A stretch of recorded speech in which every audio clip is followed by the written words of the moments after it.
Good afternoon, ladies and gentlemen. If you'd like to just take your seats, those of you who are joining this session, this is a session for two of the awardees from the Sasakawa Award.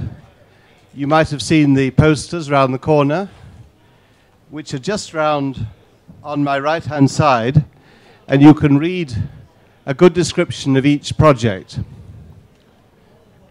It's very good of you to give up your lunchtime to join us. We know how busy this place is and how hard it is to find time to be here. But it's my great privilege to be the moderator for this session. My name is Ian Davis. I'm from the UK, and I've been working in disaster work for far too long, since the early 1970s, in fact. And it's most gratifying to hear work from two places that I've really enjoyed being involved with. Traveling in Nicaragua, which was the first place I ever worked in, and in Pakistan, where I went on expedition in 1980 to the Karakoram area. So it's both places I'm extremely fond of, and it's a great privilege to welcome these two colleagues who are going to speak for about 10 minutes each, and then we're going to have some questions. So please remember, these are both awardees. These two organizations have won Sasakawa Awards. Precisely what those awards are, we don't know yet, but they'll be announced tomorrow evening, and afterwards there'll be some nice drinks. So please come along tomorrow evening for the presentations. I'd like to introduce, first of all, the two speakers, Mr. Rafael Ramirez, who is the president of CEPREDENAC. And he'll tell us what CEPREDENAC means, but it means the Central for Coordination and Prevention of Disasters in Central America.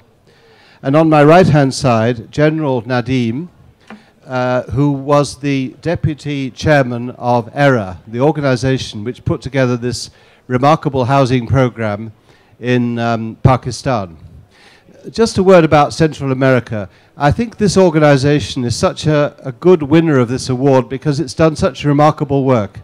Whenever you've looked at the website of this organization, you've seen the scale of what they've been doing across that whole region for so long. So it's my great privilege to introduce my colleague to now speak to us, and we're going to get it by translation. So he has full 10 minutes to speak, and it takes a bit longer with translation. After we've had both presentations, there'll be time for questions. And that way we might get some comparison between these projects. So hold your questions. We'll have time for that afterwards. Thank you. 10 minutes for the general. Thank you. Buenas tardes a todos y a todas. Muchas gracias por su presencia. Para nosotros es un placer poder transmitirle lo que es CEPREDENAC y lo que estamos haciendo. Good evening, everyone. Thank you for assisting here, and for us it's a pleasure to explaining you what CEPREDENAC is doing. En primer lugar, Centroamérica es somos el puente de las Américas. Está compuesta por 7 países, de Belice, Guatemala, El Salvador, Honduras, Nicaragua, Costa Rica y Panamá. So Central America is a bridge composed by Honduras, Nicaragua, Panamá, among others. Tenemos bellezas naturales, estamos rodeados de 2 lindos mares, una cadena volcánica, pero estas mismas bellezas se nos convierten en una región multiamenaza. So we are blessed with so many natural resources, but at the same time, so we have the Caribbean Sea, we have 2 seas, but at the same time, this becomes a hazard for all of us. Estos factores de multiamenaza que va desde la amenaza volcánica, terremotos, huracanes, tsunamis, deslizamientos, etcétera, ha representado en los últimos 10 años que la cifra por daño aumente en un 50%, 50 veces más de lo que fue en los últimos 50 años. These multi-hazards have done that in the last 10 years, we have 50 times more, 50 veces más, de lo que fue en los últimos 50 times more than we had in the last 50 years. Solo para dar una cifra, en el 2005, 6 millones de centroamericanos fueron afectados por los desastres naturales. To give you a number, in 2005, 6 millones. 6 million of Latin Americans were affected by natural disasters. Es por eso que a partir de los años 90 hemos venido avanzando poco a poco y después de la experiencia del huracán Mitch ha obligado a nuestros países a buscar una mejor organización tanto a nivel nacional como a nivel regional. With the experience we have with Hurricane Mitch, we have now taken conscience that we have now to look ¿cómo? A una integración local. Sí, a regional as well as international, well, local integration. Otro ejemplo es que 3 de nuestros países están en las categorías, en las principales categorías de vulnerabilidad, como es el caso de Guatemala, El Salvador y Honduras. Guatemala, El Salvador, and Honduras are in the 3 categories of vulnerability. ¿Sí? Entonces, a partir de los análisis de la experiencia del huracán Mitch, a través de la actividad Mitch más 5 y Mitch más 10, hemos venido formulando una serie de políticas que contribuyen a la cohesión y la organización de nuestros países. So we have taken several measures, public measures, which contribute to a la esperanza política. ¿A la qué? A la cohesión de nuestros países. So that contributes to the cohesion of our countries. Debido a ello y con el apoyo de nuestros presidentes, en el mes de junio del 2010 fue aprobada la política centroamericana de gestión integral de riesgo. So, due to all this, the policy, Central American policy for disaster risk reduction has been approved with the support of our presidents, of course. ¿Sí? Esa política tiene 5 ejes temáticos fundamentales, siendo el primero contemplar la gestión de riesgo en los planes de desarrollo. So, this policy has 5 fundamental axes, let's say, and the most important is contemplar. Will be contemplating the risk reduction. Y no solo hemos conformado con que la gestión de riesgo esté contemplada en la política de desarrollo, sino que hemos desarrollado y estamos desarrollando una serie de instrumentos que permita la implementación de la gestión de riesgo en estos planes. We're developing several instruments that will allow us to implement the disaster risk reduction management in these plans. En esta estrategia, en estos guías metodológicas que hemos elaborado, ya desarrollamos proyectos pilotos en Nicaragua, en Costa Rica, donde se determinó la gestión de riesgo en el diseño y construcción de carreteras. So we have, ¿cómo? Disculpe, es que no se me olvidó. En Nicaragua. So we have created methodological guides in Nicaragua and Costa Rica for construction of roads, highways. ¿Sí? Otro eje temático fundamental de la política es el desarrollo y compensación social para reducir la vulnerabilidad. Another theme of this will be the development and social compensation for reducing the vulnerability in the region. ¿Sí? Esto tiene que ver con el ordenamiento territorial y la construcción de viviendas. This has to do with the territorial order as well as the reconstruction of the houses. Un tercer eje articulador es el ambiente y el cambio climático. The third theme will be the climate change as well as environment. Lo que nos va a permitir trabajar conjuntamente con los ministros del ambiente, which will allow us to work close with the ministers of environment. En establecer una estrategia regional del cambio climático y su adaptación. Establishing a national strategy, a regional strategy in climate change and adaptation. Un cuarto eje sería gestión territorial, gobernabilidad y gobernanza. A fourth theme will be governability, territorial policies and government. Estamos trabajando para esto en el fortalecimiento de las entidades rectoras nacionales de manera que les permita jugar su rol de coordinación de los diferentes actores que participan en la gestión de riesgo a nivel nacional, local y comunitario. We're working in strengthening the national institutions who will allow us to que las instituciones que nos ayuden. That participate in national level, in municipal level, local level, and community level. Y un quinto eje articulador es la gestión de desastres y recuperación. Another theme will be the disaster risk reduction management as well as recovery. Esto tiene que ver con la creación de un fondo regional de gestión de riesgo de desastre. This has to do with the creation of a regional fund of disaster risk reduction management. De acuerdo con los planes elaborados por la presidencia por tempore y los consejos representantes, So this has to do with the plans established by the presidents. ¿Quién más? nos estamos preparando para una cumbre de presidentes en el mes de julio de este año. We're getting ready for a summit of presidents, a meeting of presidents for the month of July of this year. En esa cumbre le vamos a dar a conocer y tratar y lograr el apoyo de ellos en tres ejes fundamentales de trabajo. In this summit, we will make public how to work in the three specific sub-themes of work. El primero de ellos, el fortalecimiento de las entidades nacionales, The first of this is the strengthening of the national entities, de manera que puedan jugar ese rol coordinador a nivel nacional. so they can play this role for coordinating in a national level.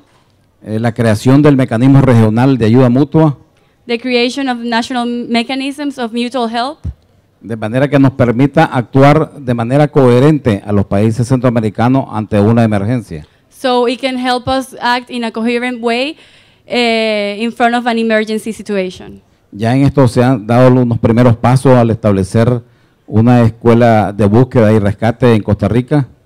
The first steps we have taken was establishing a school of research and in Costa Rica. Así como el ofrecimiento de la hermana República de Guatemala de la capacitación del voluntariado, aprovechando la experiencia que este hermano país tiene en esta materia. In our brother nation, a sister nation, Guatemala, we have established a volunteer institution as well. Otro tema a tratar en la cumbre sería la creación del fondo de gestión de riesgo. Another topic to be taken in this summit will be the fund of disaster risk reduction, Con lo cual ya hemos venido dando avances con el apoyo del Banco Centroamericano which we have already developed with the support from the Central American Bank y el Banco Mundial. and the World Bank. Con el avance y el logro de estos tres temas, consideramos que para finalizar el año podríamos avanzar en otros temas como es la creación de un foro consultivo. By reaching these three themes, we also believe that approximately, so the consultative forum will be at the end of this year. Lo cual nos va a permitir tener un equipo de apoyo conformado por instituciones, organizaciones, ONG, Which will allow us to have a team conformed by NGOs, institutions, que nos permite ir cumpliendo las pautas establecidas en la política regional de gestión de riesgo. that will allow us to develop the policies of the disaster risk reduction management. Ya resumiendo, creo que es importante destacar To conclude, I think it's very important to say que los países centroamericanos hemos venido dando respuesta y poniéndonos a tono con la situación de país multiamenaza que tenemos cada uno de nuestros países. that us, the Central American countries, have been responding with the policies that we have to use and are aware of the multi-hazards that we are facing. Y concluyo con presentar, tenemos aquí con nosotros el ingeniero Maldonado, que es presidente de CONRED, uno de los países que conforman el CEPREDENAC. Él es el representante por Guatemala, y el compañero Iván Morales, que es secretario ejecutivo de PreventionWeb también. Muchas gracias.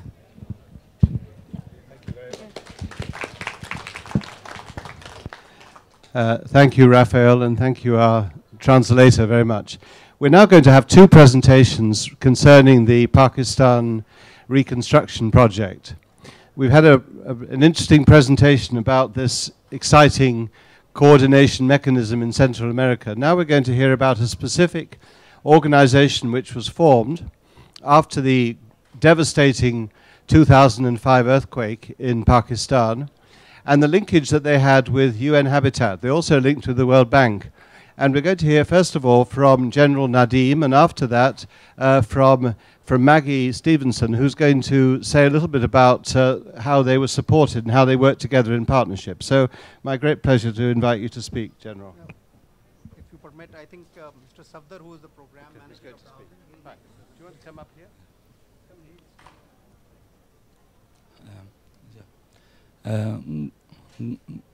Ladies and gentlemen, today I have to make presentation about earthquake 2005 in Pakistan.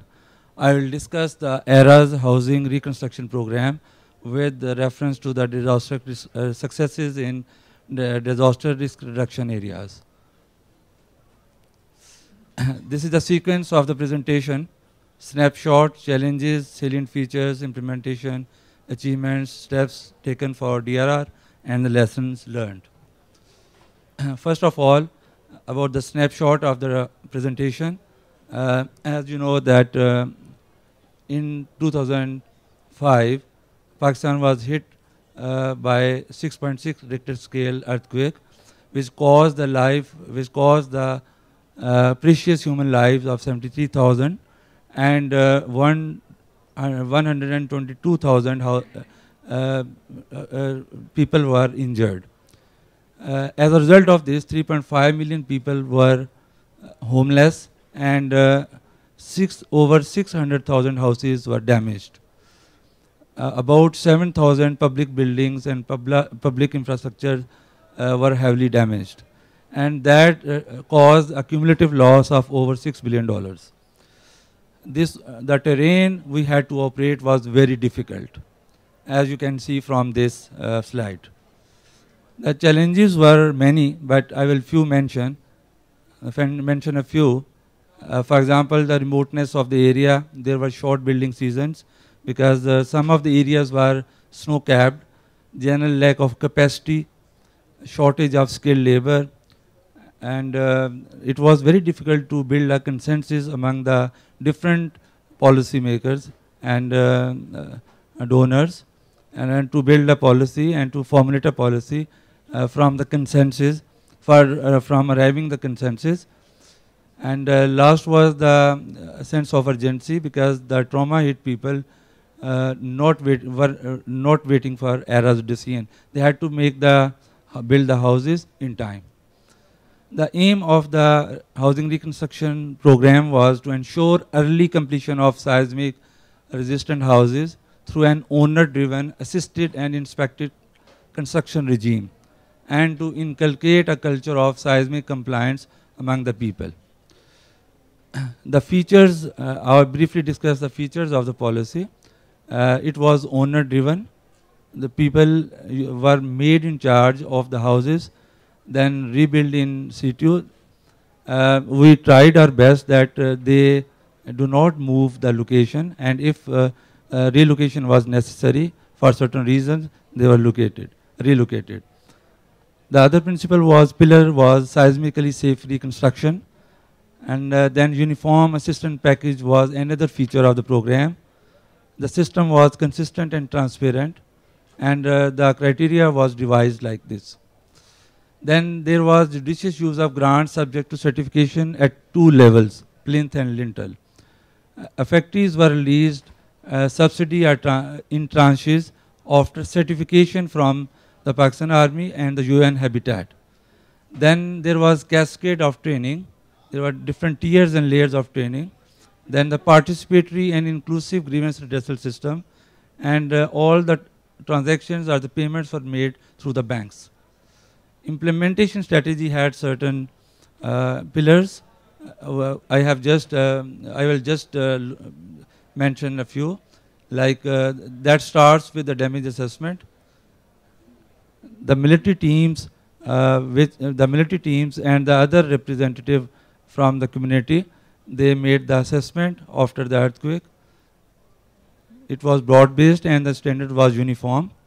Then the designs, with the help of the national consultants, the designs were devised which were culturally and socially acceptable, and they were with improved safety standards. Then people were socially mobilized. About 722,000 people were socially mobilized, and that includes the training of the people, of the artisans. You can have a look. About 3,000 village reconstruction committees were established. Then this about the cascade of training program. There are 4 layers and tiers. You can have a glimpse from this slide that how they have been trained. They have been given basic training, and special training for women has also been made, because that was one of the objectives. Now, public information campaign was another hallmark of the program. Through the public information campaign, the message was conveyed. Then about 1.5 million site inspections were made by the military and the UN Habitat, who inspected the houses. This is about the communication tools which we utilized, support to the vulnerable population, model houses, demo houses. Then we had effective, responsive grievance redressal mechanism. And now about the achievements. As a result of this program, there has been a sea change in the pattern of reconstruction in the people's behavior and in the landscape of the area. About 3.5 people have been shifted to the better and safer places. And over 95% houses are compliant with ERRA standard. After the inspection, 1.5 million inspection by the military and the UN Habitat. Culture of safety has become a reality, and the economy has been documented, and over 27 organizations have participated in this operation, and over 55,000 houses have been reconstructed by women-headed households. Then we can have the program has been rated as highly satisfactory by the World Bank. These are the glimpses of the houses which were constructed under this program. There are a few steps which were taken regarding DRR, like participatory development reconstruction approach, which was opted for this program, hazard assessment and mapping of the entire earthquake affected areas, and microzonation of all Pakistan. Then we have mainstream DRR in the normal development process. Community-based disaster management programs have been initiated, and the local capacities have been augmented. Building code has been revised, and this is also being applied in infrastructure and master planning of the big cities. And vulnerable population has been moved from, has been relocated and switched to the other places. Training, awareness, and sensitization of all stakeholders have been made. And finally, as a result of all these, this has been done with the assistance of National Disaster Management Authority. And we have also established the Provincial Development Disaster Management Authorities. Lesson learned are many, but I'll mention few. The first one is that earthquake, we have realized that earthquake do not kill people, poor construction does. So we have trusted in local people. We have not controlled them, we have trusted them. But we have assisted them, and we have provided assistance to the local people and have inspected their houses, provided them assistance. And we have learned that this approach brings efficiency and capacity, builds the capacity of the people. It's more sustainable. And one is that if the people make the mistake, then with the help of public information campaign, we can improve their houses, and we can bring more compliance. The technology should be used in damage assessment, grievance redressal, reporting, monitoring, and evaluation system. And similarly, central policy but decentralized implementation is better. And we have also learned that incorporation of local practices in construction techniques and solutions ensures a ready acceptance and adoption by the local community. flexibility in design and implementation, mid-course corrections, they all are the lessons we have learned. And we have seen that a vulnerable sensitive approach is important to ensure equitable implementation of the policy and women empowerment. And this program has social and environmental impact. Now I will, thank you very much. Now I'll hand over to Maggie for her presentation. Thank you very much. How does this work?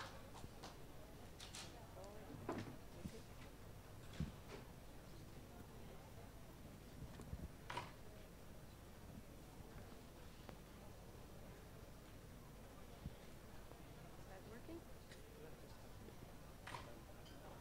Can you hear me? That's working? Okay. Maggie, can you just introduce yourself to start with and say what your role was in relation to the project? Yeah. My name is Maggie Stevenson from UN Habitat, formerly UN Habitat Pakistan. I'd like to introduce Anna Pont as well, now Habitat Geneva, but formerly Habitat Pakistan. And both of us were lucky enough to be involved in this program from early stages and until completion. Our role was to assist the government of Pakistan, ERRA, in the development of policies, standards, and through this to provide technical support according to need, including at central level and field level. Usually I talk with a lot of pictures, but I think Safter has shown you enough. So because it's the Ignite stage, I wanted to put or bring a few questions really to the floor arising out of this program today.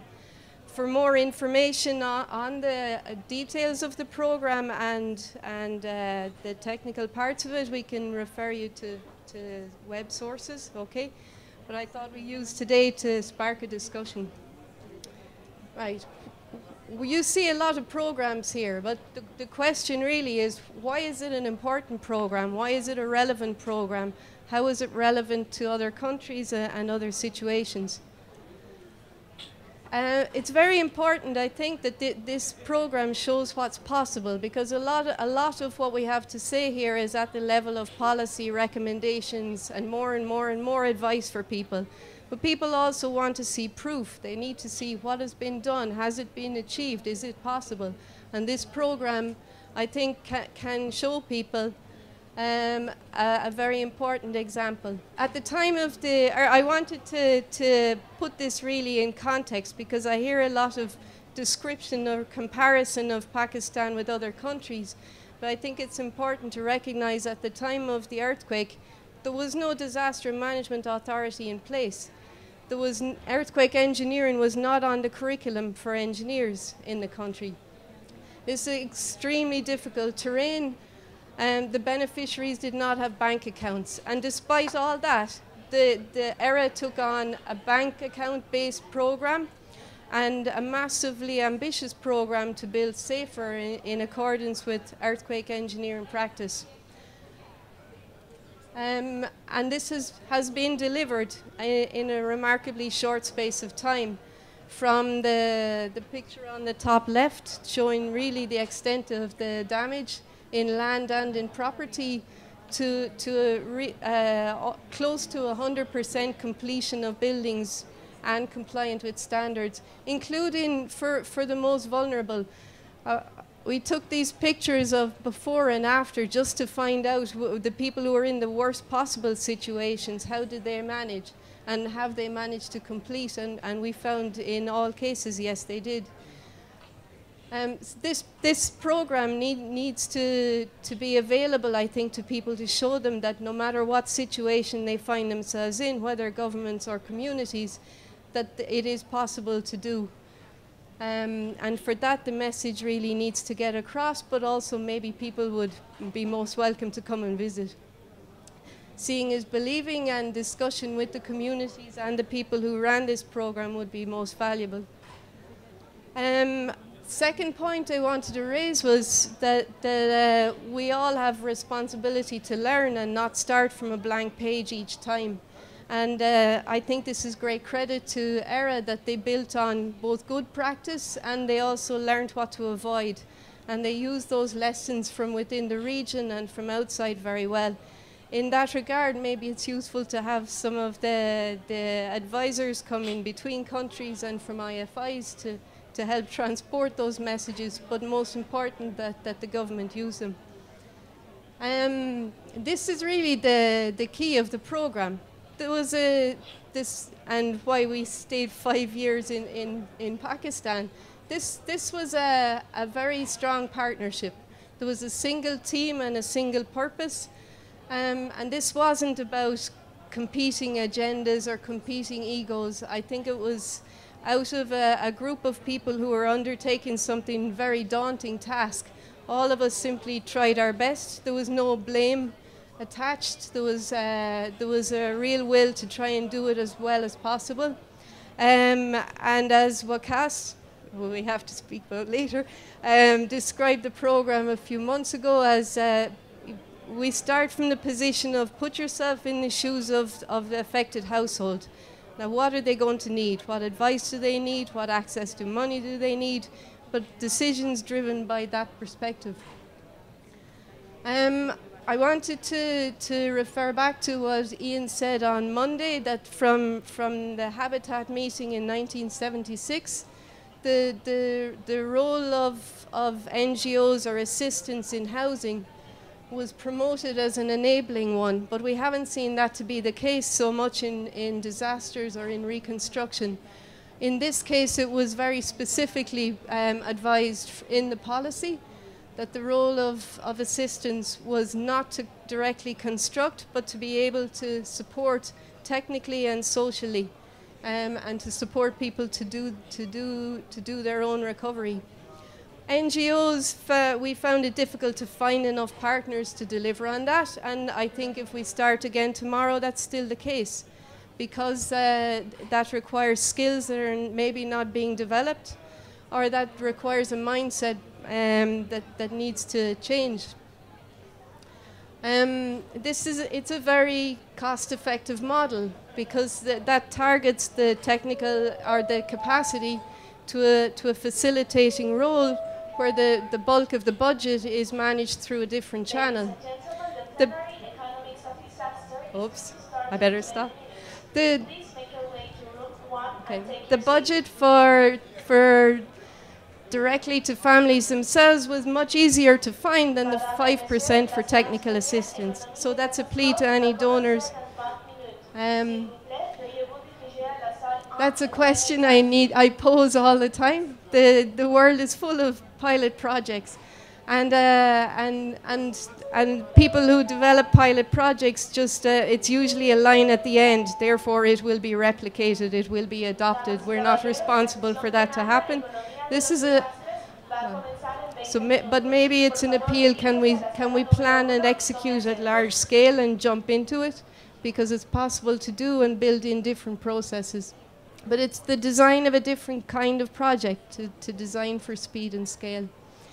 Again, I don't need to say it if I've written it, but I think that the lessons of scale and speed are important. In Pakistan, you're always talking about scale and speed, because everything is always 100,000 or 1 million. This is the issue. I come from a small country where 4 million people is everything. In Pakistan, that's a city. Okay. Okay. And lastly, well, important point that I think this is a lesson we can look at in the context of housing in cities, because that's always going to be scale and speed. It's always going to be informal systems and private assets. And some of the lessons and tools from this program are directly applicable.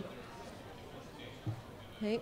Particularly the use of incentive and leverage, and to follow people's motivation. Okay. Next. And lastly, I wanted to mention that it's important that, given the effort of technical assistance, that you can use the opportunity to multiply the effect, and not simply take it as a hazard-resistant issue, but also look at issues of settlement and natural resource management, and build in and optimize that information and motivation opportunity. Okay. We'd like to thank WCAS and particular for the good cooperation, since you're not speaking today. But, as I said, I think we may need to write the lesson of how you do good partnership and keep consensus as an important lesson for others in next programs. Thank you very much, Maggie, and thank you, our contributors. We have 5 minutes, or just slightly under, so is there a question for one to do with Central America and one to do with Pakistan? First of all, is there a question to do with our colleague from Central America? No question? You must have answered all the questions very well. Any question to do with Pakistan? Yes.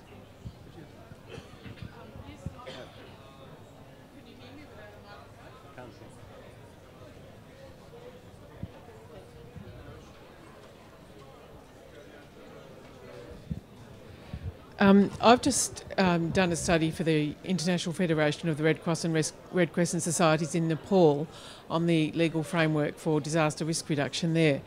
And I have this strange feeling that the Kathmandu Valley is this situation waiting to happen.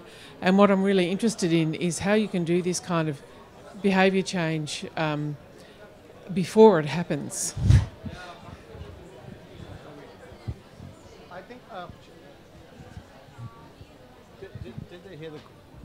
Did you all hear that question? Yes. The question was from a lady who's been working in Nepal, and she wants to know, she thinks there's a similarity between this context in Pakistan and the Kathmandu Valley, and she wants to know how within the Nepali context you can affect this kind of behavior change. I think the point that you made is absolutely valid. Very recently, about a month back, we had an international conference in Kathmandu, which was sponsored by the government of the United States and the Nepalese government, and I happened to be one of the presenters in telling the Nepalese government how to manage an earthquake, going through the full spectrum from relief, early recovery, and then finally going on to the reconstruction. I was also lucky to speak to their military separately and all the UN agencies also separately. And I think there is a sense of urgency in the Nepalese government to understand the dynamics of a reconstruction program and also mainstreaming DRR into all the other development. Now, they are in a, I think at this point in time, they are struggling with an idea of creating a core group of experts in that region which can continuously sort of support the Nepalese government in fine-tuning their plans, both for risk reduction, and God forbid, if the earthquake comes, then how to respond, and then ultimately go to reconstruction. So this is very much on, not only in Nepal, but also in Bangladesh. And I'm going to visit Bangladesh end of this month for a similar conference. Thank you very much indeed. I'm afraid we've got to stop, but may I just sum up by saying, first of all, this project in Central America is an absolute model of regional collaboration. I mean, similar hazards which don't respect boundaries. For example, Hurricane Mitch is going right through this whole region. And I think it's a model of where you've got regional collaboration happening because there's strong political commitment on the part of the governments, but also the agency has been flexible enough to work very closely with them. So there really are a very relevant and excellent winner of this award, and we want to congratulate them on that. So let's just show our appreciation. And I just want to say to the General and his colleagues from Pakistan and to UN Habitat and the World Bank who made this project happen. This is a really remarkable program. I've worked in disaster planning as an architect since 1972, and this is by far the most outstanding project, which is why I was personally delighted to nominate them, UN Habitat and ERRA, jointly for this award. And I think it's remarkable for all the reasons that have been stated. But one of the most remarkable things was to go through those villages and see these people who are proud of their houses. They're all moaning they're not big enough, but that's by the way. But they've got safe houses, they've got bank accounts, and a huge amount of solidarity from working together. An excellent part of post-traumatic solidarity and post-trauma stress support. So it's been a remarkable program, and we just want to congratulate our Pakistani colleagues. Thank you very much.